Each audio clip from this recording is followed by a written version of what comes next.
예, 반갑습니다. 예, 아멘. 귀한 찬양 감사드립니다. 오늘 아침에 우리 아이들 예배 드리는 모습을 제가 봤는데요. 항상 늘 그렇지만 수련회 갔다 오면 아이들이 막 즐거워하는 모습이 배가 되잖아요. 지난주 수련회 갔다 와서 그런지 너무 행복해하는 거 애들이. 그 모습 보니까 저도 되게 좋더라고요. 그렇죠. 그동안 이제 2-3년 동안에 수련회를 갖지 못하고 오늘 작년에 여름에 우리가 또 수련회 갔는데 그 여름에 수련회 기운이 다 촉발이 돼서 이번 동계 수련회도 되게 아이들이 은혜를 많이 받은 그 이야기를 하더라고요. 목사님 찬양 시간이 너무 짧았어요. 목사님 기도 시간이 너무 짧았어요. 목사님 설교 시간이 너무 짧았어요. 막 이런 이야기를 해주시더라고요. 그 피드백 소리에 들으니까. 그래서 아이들이 정말 기도하고 싶어 하는구나, 또 찬양하고 싶어 하는구나, 그런 이야기를 들으니까 너무 좋은 거예요. 그렇죠? 한국교회가 특별히 주일학교부터 이렇게 다시 일어난 것 같은 느낌이 막 들어서 너무 좋습니다. 그 출발이 모르겠어요. 다른 교회는 우리 교회, 우리 강성교회부터 일어나기를 소망합니다. 아멘. 어떻습니까? 저는 여러분 제 모습 보니까 아우라가 좀 있습니까? 믿거나 말거나. 저는 2주 동안에 우리 신입생 수련회가 있었습니다. 그래서 2주간 수련회에 같이 참석해서 새벽부터 밤 늦게까지 그냥 온통 말씀, 2주간 성경 전체를 다 통독을 했습니다. 어떻습니까? 너무 많이 먹어가지고 지금 과식이 됐는데 너무 말씀을 너무 많이 먹었어요. 그리고 저녁에는 또 집회하고, 그래서 너무 저도 이제 오래간만에, 저희도 한 3년 만에 다시 수련회를 했는데 피곤은 하긴 하죠. 같이 앉아서 같이 성경 듣고 또 말씀 듣고 쉬운 일은 아닌데 또 학생들하고 같이 하니까 또 되게 또 행복하더라고요.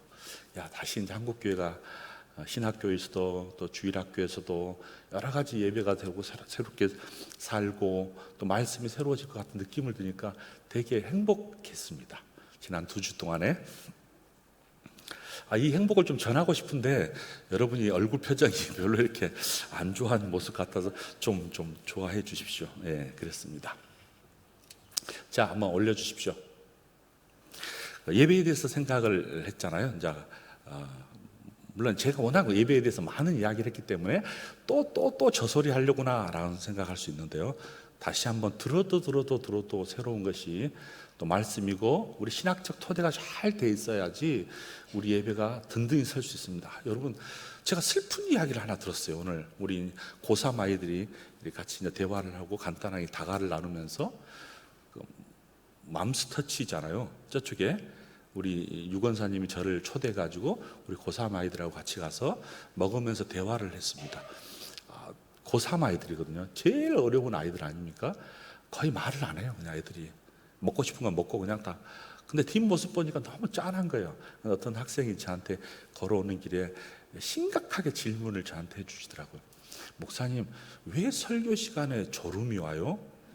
아니, 목사님도 설교 시간에 졸아요? 물어보더라고요. 그럼 나도 졸 때 있지, 피곤하면. 그랬더니 그 모습이, 너는 묻고 싶었는데 자기는 늘 좋은가 봐요. 근데 오늘 제가 설교를 했거든요. 물어볼 것이 아니잖아요. 설교한 나한테 목사님 설교하면 가슴이 너무 뜨끔한 거예요. 그래서 그래, 미안하다. 목사님, 내가 너희를 졸게 하지 말아야 되는데 너무 내가 첫째 책임인 것 같다. 두 번째, 너도 가슴을 열고 좀 들으려고 하면 어떠니? 앉아있지만 수동적으로 앉아있지 말고 귀 막고 눈 감지 말고 좀 열어서 들으려고 하는 마음이 너에게도 필요하지 않겠니? 너도 좋은 강의 들으면 귀가 버쩍버쩍 거리지 않니? 하나님 말씀인데 그냥 눈 감고 귀 막고 가슴을 닫아버리면 아무리 좋은 말씀이라도 들리지 않지 않겠니? 첫째, 이 목사가 졸지 않도록 설교할게. 제가 강조했습니다. 열심히 할게. 그러나 너도 가슴을 열고 하나님 말씀을 들었으면 참 좋겠어. 그랬더니 고개를 끄덕끄덕. 근데 안도의 한심을 한 것 같아요. 목사님도 설교 시간에 졸구나. 이런 안도의 한심을 한 것 같다는 생각이 들어서 마음이 짠하면서도 목사한테 그런 질문을 한다 그래서 또 가슴이 뜨끔했습니다. 졸지 않기를 소망합니다. 아멘 소리가 시원찮은지. 제가 지난주인가요? 어느 감리교회를 제가 제 제자교회에서 초청을 해서 제가 갔는데, 장로교하고 감리교회 많은 차이점이 있지만 그 중에 독특한 차이점이 뭐냐면, 예배 시간에 아멘 소리가 감리교회는 너무 큰 거예요. 그렇게 시작했어요. 그러니까 자기는 더 해야 될 것 같은 느낌이 들잖아요. 그러니까 제가 설교하자마자 막 아멘 하면 그날에도 큰데 더 크게 하시더라고요. 근데 우리 장로교의 특징은 아멘 소리를 별로 안 해요. 우리 사랑하는 우리 집사님이 일당백 혼자 다 아멘하고 그렇습니다. 또 우리 두 권사님 지금 안 계시잖아요. 뒤에 돌아가셨고 안 계시잖아요. 두 권사님이 아멘 소리가 이제 사라져 버리는 우리 강성교회에 너무 슬프잖아요.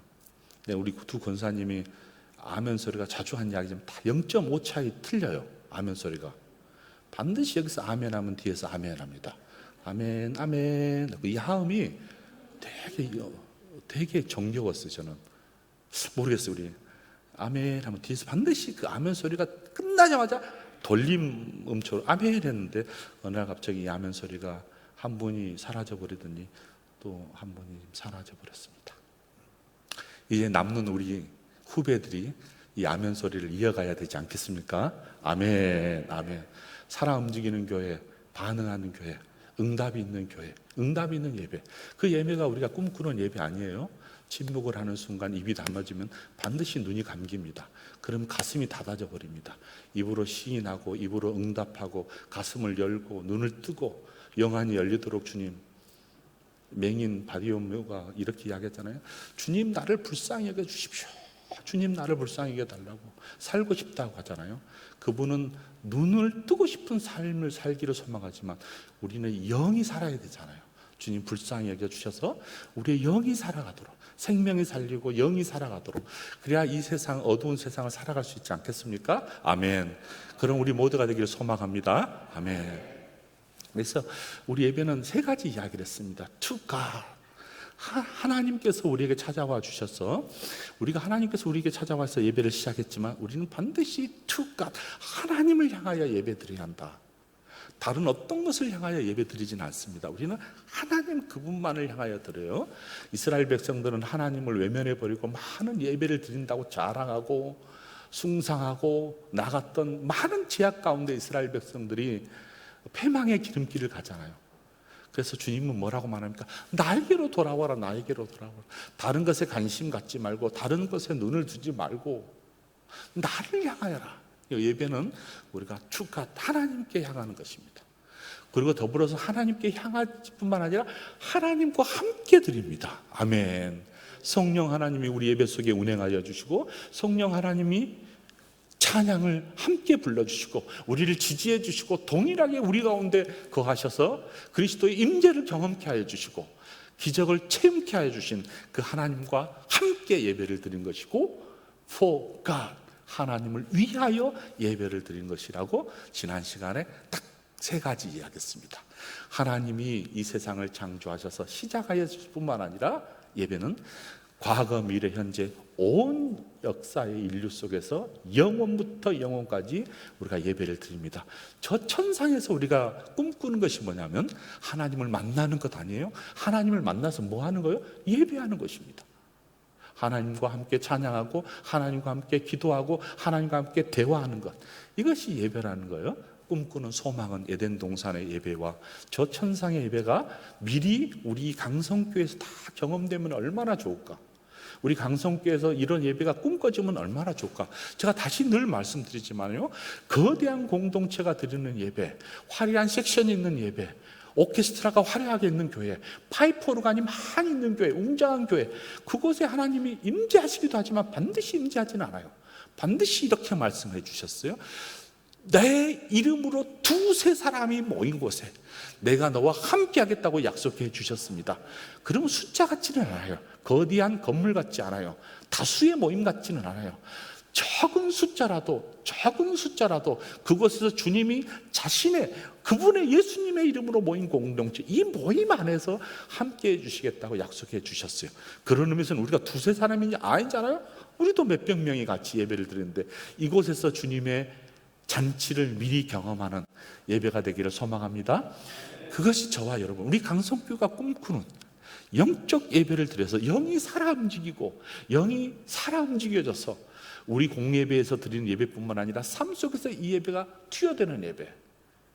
이 말을 해도 되는지 모르겠는데요, 우리 강도사님이 2부 예배 때 눈물을 흘리면서 찬송을 했다 그러더라고요. 맞나요? 2부 예배를 안 나왔으니 모르죠. 맞죠? 오신 분들은 알 거예요. 그러면서 자복을 하더라고 저한테. 그 이유, 자기가 눈물을 흘릴 수밖에 없는 이유, 이거는 개인 사생활인데 말을 해줘도 되는데, 왜냐하면 저도 그렇기 때문에. 우린 제가 강도사님만 말한 거 아니라 제가 그렇기 때문에 그래요. 제가 예배에서는 거창하게 예배를 드리잖아요. 우리가 거창하게 예배는 드려요. 주님밖에 없다고 막 찬양을 해요. 그러나 삶에 딱 가다 보면 정말 말도 안 되는 아무것도 아닌 걸 알고 막 흥분하고 다투고 이렇게 사는 것이 우리잖아요. 수련회가 끝나고 난 다음에 작은 문제 때문에 마음이 되게 어려웠다 그러더라고요. 그래서 자기가 그런 어려움 때문에 찬양 인도를 하면서 막 눈물이 회개가 난다는 이야기를 해주는데 되게 공감이 됐어요. 왜냐하면 저도 그렇거든요. 저도 삶의 예배에서 자주 넘어지지만 공예배에서 우리가 이 삶의 예배를 회복할 수 있는 길은 뭐냐면, 넘어지는 일상생활을 다시 한번 되돌아보고 그렇게 살지 않겠다고 다시 한번 다짐하고 다시 한번 결심하고 그리고 또 세상에 살아가는 거예요. 그래서 뿌리가 견고케 되는 것, 그 예배예요. 여러분, 예배에서 하나님의 영적 자양분을 우리가 먹고 자양분을 마시고 자양분을 듣고 먹으면서 자라나잖아요. 말씀으로 우리가 자라나는 거예요. 그래서 흔들리지 않는, 어떤 비바람이 오르더라도 비록 우리가 약간 흔들리긴 해요. 살면서 유혹으로 흔들리고 명예로 흔들리고 물질로 흔들리고 근심 걱정으로 흔들리고 막 흔들리긴 해요. 그러나 흔들린다 뿌리채 흔들리진 않아요. 왜? 견고한 믿음이 있기 때문에.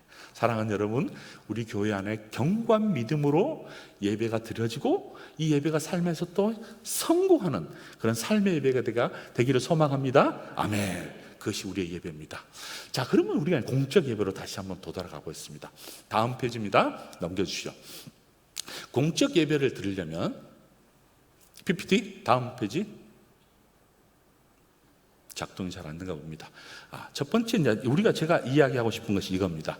우리의 예배 속에는 무엇을 같이 우리가 모여서 예배를 드리냐면 이 하나님의 구원의 이야기, 이 구원의 행위를 펼쳐주는 것입니다. 그 예배 중심입니다. 예배 중심이 뭐냐면 하나님의 구원의 행위가 예배의 핵심입니다. 하나님의 예배를 시작하였고 하나님이 먼저 예배를 행하셨다 그랬어요. 그래서 근본적으로 하나님이 행하신 이 위대한 구원의 사건의 결과이자 응답이 예배입니다. 그래서 예배 속에서는 뭐가 펼쳐지면 하나님의 구속의 이야기가 펼쳐지는 거예요. 성경이 하나님의 구속의 이야기고 설교가 하나님의 구속의 이야기고 찬양의 구속의 이야기의 응답이고 우리 예물드림이 구속의 이야기의 응답입니다. 이스라엘 백성들에게 가장 중요한 구원 사건, 하나님의 이 구원 사건은 이 출애굽이라고 이야기합니다. 출애굽, 그렇죠? 아브라함에게 약속했던 그 언약의 약속이 쫙 시대를 지나면서 아브라함, 이삭, 야곱, 요셉으로 쭉 흘러갑니다. 이스라엘의 계보가 흘러가잖아요. 그러면서 430년이라는 애굽의 종노릇하면서 살아갑니다. 이게 이제 이스라엘 백성들의 암흑기 중에 암흑기잖아요. 하나님이 없는 세상을 살 것 같은 느낌. 그렇게 하나님이 약속한 땅을 가고 싶었는데 세월이 지나도 그 땅은 보이지 않고 이미 모든 세대들이 이 애굽의 종노릇, 이집트에서 종노릇한 것이 익숙해져 버리는 사건, 익숙해져 버리는 삶의 상태가 430년 동안 쫙 흘러갔으니 오직했겠어요? 이제 이렇게 사는 것이 너무 편해져 버린 거예요. 종노릇? 괜찮아. 별로 관심 없어. 이렇게 사는 것이, 매일매일 이렇게 사는 것이 일상화돼 버리고 아브라함에게 해주었던 이 약속은 이미 다 이스라엘 백성들이 망각해 버렸습니다. 그때 이 망각해버린 그때에 하나님께서 이스라엘 백성이 한 사람을 구원해 주시고 한 사람에게 은혜를 베풀어 주셨어요. 그 사람이 모세잖아요. 모세. 하나님은 다 어두운 세상에 반드시 은혜를 베풀어 주신 것인데 그것이 사람에게 은혜를 베풀어 주십니다. 모든 사람들이 다 세상이 계획한 것들이 다 악할 때, 생각하는 것 자체가 악하고 행하는 것 자체가 다 악할 때 누구에게 하나님이 나타내 주셨냐면 노아에게 은혜를 부어 주셨더라. 사랑하는 여러분, 앞에 봐도 어둡고 뒤로 봐도 어둡고 세상을 보면 더 어두운 것 같은 세상이 삶을 사는 것처럼 보이지만 하나님께서 반드시 은혜를 부어주신 사람, 은혜를 부어주신 곳이 있습니다. 저는 그것이 그 어두운 것보다도 우리 강성교회가 되기를 소망합니다. 은혜를 입었더라. 하나님께서 은혜를 주시는 거예요. 어두운 세상에, 암흑의 세상에 다 세상 사람들이 악한 생각을 할 때 은혜를 부었더라. 은혜를 입었더라. 노아가 은혜를 입었고 바벨탑으로서 세상이 다 멸하여 주고 암흑의 시대에 아브라함에게 하나님께서 은혜를 부어주셨더라. 430년 동안 종노릇할 때 하나님께서 모세에게 은혜를 주어서 이스라엘 백성들의 국률한 마음을 갖게 하시면서 한 사람 한 사람 주섬주섬 모아서 출애굽해 주셨습니다. 다 움직이기 싫었어요. 왜? 여기가 너무 좋았거든요. 여기 사는 거 괜찮아요. 근데 하나님은 사람을 통해서 모세라는 위대한 지도자를 통해서 꿈을 주시고 꿈을 다시 상기시켜 주셔서 아브라함에게 줬던 그 약속을 잊지 않도록 기억하도록 다시 한번 그에게 은혜를 주셔서 이스라엘 백성들을 출애굽시켜 주셨습니다. 그것이 사망에서 생명으로, 죽음에서 광명으로, 어둠에서 빛으로 하나님께서 이끌어 주신 사건, 이것을 가르쳐 출애굽이라고 합니다. 출애굽. 이것이 하나님의 구속의 이야기의 중요한 키 포인트가 바로 출애굽 사건입니다. 이 출애굽 사건을 통해서 하나님께서 자신의 구원의 이야기를 쭉 이스라엘 백성들한테 해주죠. 여기가 좋사오나 하지만 한 사람 한 사람 끌어서 수많은 이야기들을 나누어 주면서 어둠 가운데 있는 그들을 위해서 하나씩 하나씩 구원해 주신 사건, 출애굽 사건. 이 출애굽 사건은 신약으로 딱 넘어가면 이 부활 사건과 연관이 됩니다. 출애굽은 반드시 부활 사건과 연관됩니다. 이방인 가운데 다 열방이 어둠 가운데 있을 때 예수님께서 사망 권세를 이기셔가지고 부활해 주신 이 사건, 이것이 하나님의 구원의 이야기예요. 구원의 이야기. 이스라엘 백성들한테 출애굽이라는 사건을 통해서 하나님의 구속의 이야기를 해주었다면 신약인 우리에게는 동일한 선상에서 벌써 예수님의 죽으심과 부활을 경험하고 이 사건을 통하여서 하나님의 구속의 이야기를 우리에게 보여주시고 자기를 드러내 주시고, 그리고 그 드러내 주심을 우리가 끊임없이 기억하고 자기 계시 앞에서, 하나님의 자기의 보여주심 앞에서, 나타내 주심 앞에서 우리가 그를 찬양하고 경배하는 것입니다. 이것이 하나님의 이야기입니다. 예배 시간에 뭐 하는 거냐? 이 부활의 주님을 만나는 것입니다. 아멘. 주일이 무엇이라고 했죠? 제가 늘 한 이야기 있어요. 주일은 예수님의 부활을 기억하고 기념하는 것이다.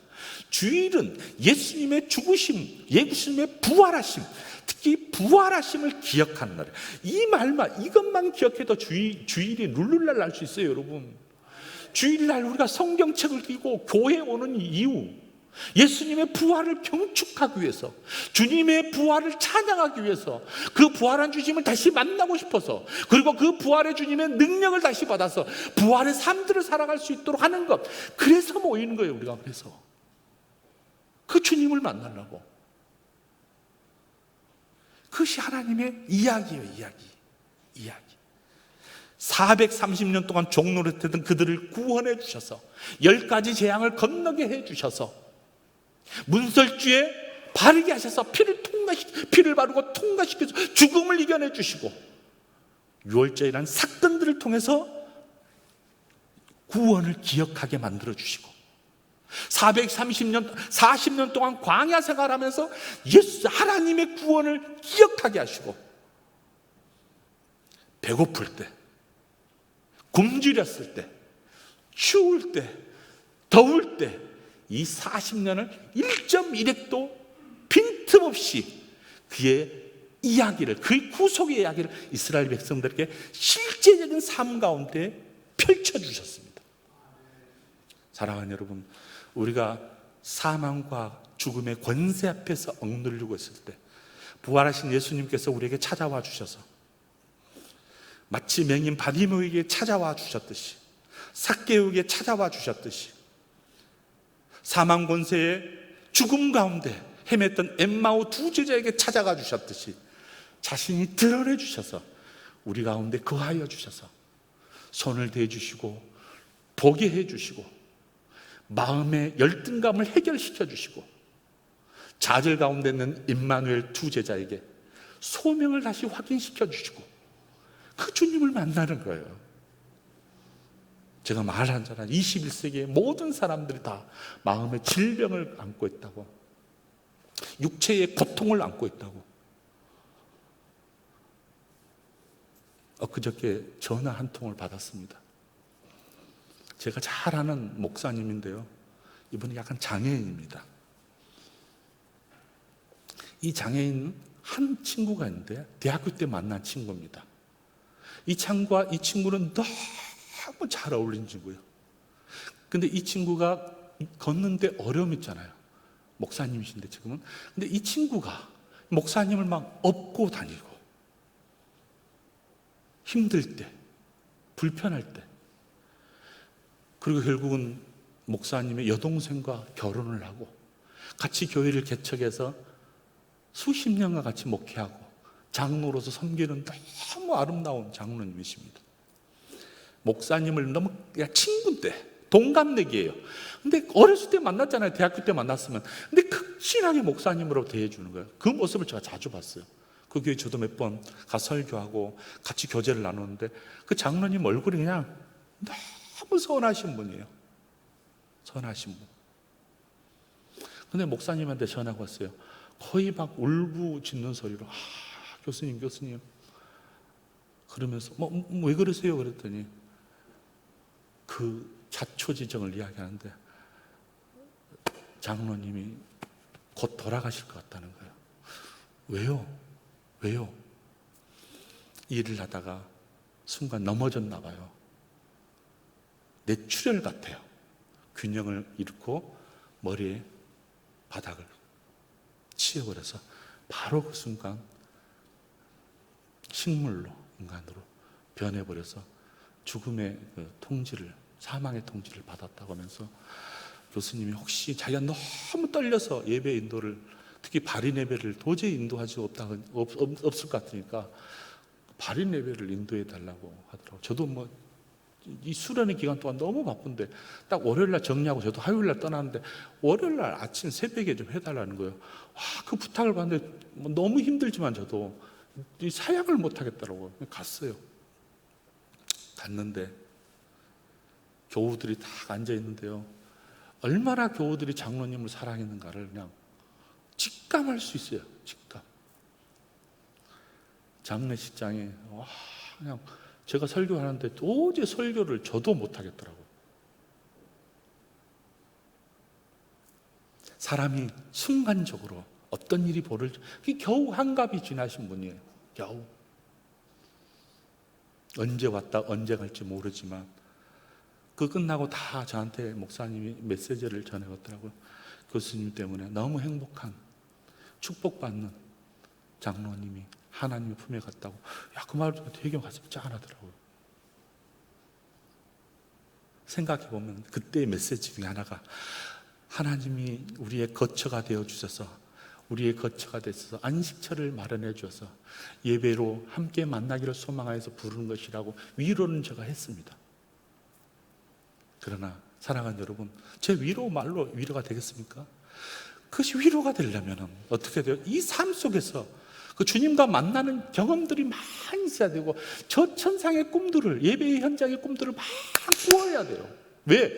꾸기에서는 뭐냐? 비록 이 40년이라는 광야 생활이 힘들고 고통스럽지만 하나님이 때가 되면 나타내 주셔서 구름 기둥으로, 불 기둥으로, 만나로, 메추라기로 다 보장해 주시고 약속해 주신 것들을 적시적소에 목마르지 않도록, 배고프지 않도록, 춥지 않도록, 뜨겁지 않도록 다 막아주시는데, 그것을 뒤로 보면 다 그것이 경험됐는데, 그것으로 아는데 살아갈 때는 쉽지 않다는 거예요, 우리가.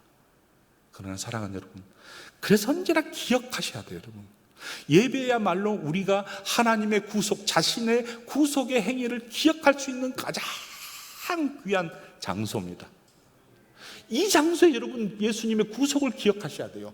출애굽해 주었던 그 사건들을 기억해 주셔야 돼요. 사망 권세를 긋고 죽음에서 이기신 그 부활의 주님을 경험하셔야 돼요. 그래야 우리가 살 거 아니에요. 살아갈 거 아니에요. 광야 같은 세상을 살아갈 거 아닙니까?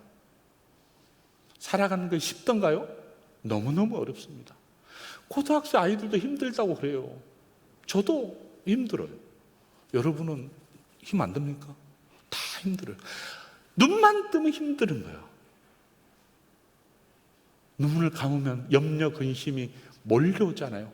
필요 없는 염려들, 쓸데없는 염려들까지 다 연민에 빠지잖아요.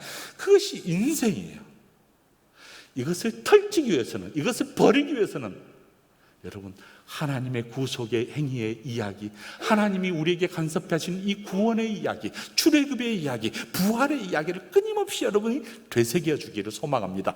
그래야 그 가운데 하나님의 은혜가 임하여 주시고 그 이야기 속에서 우리의 새 생명과 소망들을 우리가 가질 수 있어요. 그것이 어디예요? 예배 현장이에요. 예배 현장. 목사님, 알아들을 수 없어요. 목사 책임이에요. 그러나 여러분, 가슴을 좀 열어주세요. 눈을 열어주세요. 귀를 좀 열어주세요. 그리고 말씀이 하나님의 말씀이라고 경청해 주셔서 영의 양식으로 받아주고, 그래서 주님의 구원의 이야기를, 이 광야 같은 세상을 살아갈 때 하나님밖에 없습니다, 주 예수밖에 없습니다, 예수보다 귀한 것은 없습니다 라고 고백하셔야 될 거 아니에요. 우리가. 그래야 우리 가슴이 열립니다, 여러분. 그래야 광야 같은 인생 살 수 있습니다. 그런 인생 살아가시기를 주님의 이름으로 축복합니다. 아멘. 시간이 다 돼버렸네요. 서론도 안 했는데 또 해야 될 것 같은 생각이 들어요. 제가 이것이 또 문제 중에 문제더라고요. 보니까 263장 우리 찬송 같이 했으면 좋겠습니다. 이 세상 험하고 나 비록 약하나 늘기도 힘쓰면 큰 권능을 얻겠습니다. 주의 은혜로 대속받아서 피와 같은 붉은 죄 눈같이 희겠네. 너무너무 아름다운 찬양이잖아요. 이 찬양 우리 같이 한번 부르겠습니다. 263장입니다. PPT 틀어주십시오. 263장입니다. 주님의 권능은 한없이 크오니 돌같은 내 마음 곧 녹여주옵소서. 주의 은혜로 대속받아서 피와 같이 붉은 죄 눈같이 희겠습니다.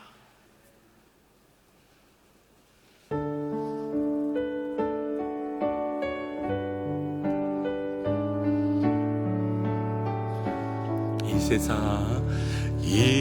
세상 나 비록 약하나 늘 기도 힘쓰며 큰 권능 얻겠네. 주의 은혜로 대속받아서 피와 같이 붉은 죄 눈같이 희겠네.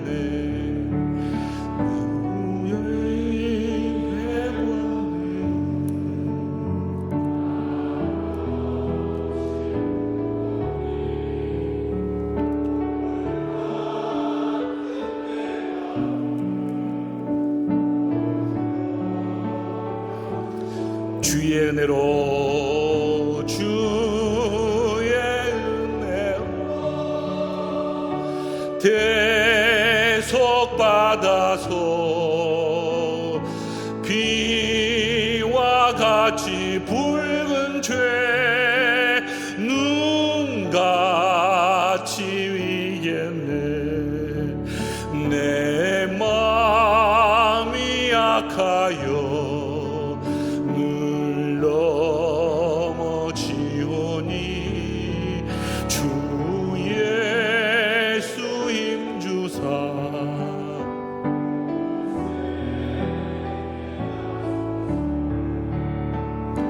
주의 은혜로 대속받아서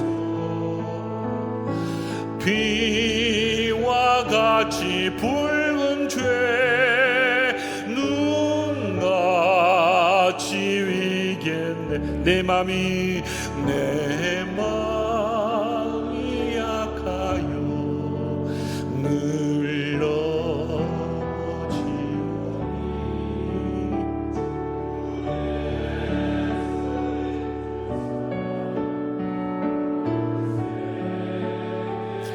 손을 가슴에 두고 찬양했습니다. 주의 은혜로 대속받아서 비와 같이 붉은 죄 눈같이 위겠네. 죄사함 받은 후 새 사람 되어서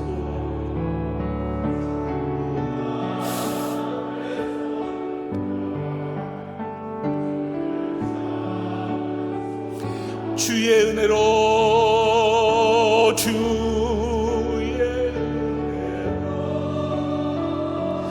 대속받아서 비와 같이 붉은 죄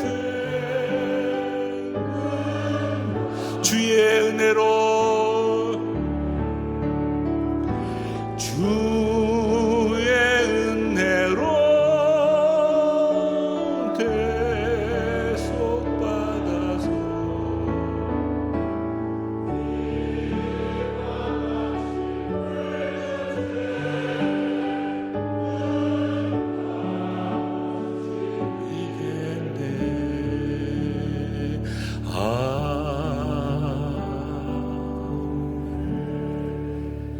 주님, 사망의 음침한 골짜기에 살아갈 때 아브라함에게 주셨던 약속들을 기억하게 하시고 특별히 모세를 선택하여서 광야 생활을 순적해 인도해 주신 것을 감사합니다. 주님 예배를 드릴 때마다 부활의 주님을 감격하게 하시고 그를 만나게 해주시고 그를 통하여서 이 세상의 부활의 삶들을 살아갈 수 있도록 복 내려 주시옵소서. 감사하며 예수님의 이름으로 기도합니다.